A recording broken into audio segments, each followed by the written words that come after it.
to chop our onion for our shrimp creole, and here's how we're going to do that. Okay, so best way to do it is to cut it in half. That way you have a couple of nice little platforms. This small onion, or medium. You want to use this for your creole, and at the end you've got the root. So to make it easy on you, just go ahead and cut off the other end like that.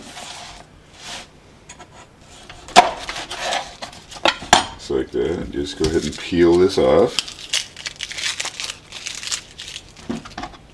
Same thing with the other half. We want about a medium chop on this, so what I would do is go ahead and just cut it like this. Cut it across. If you wanted a real thinner slice, you could actually go 3 or 4 more times across here, and then just go ahead and cut it here, and you'll have a medium dice.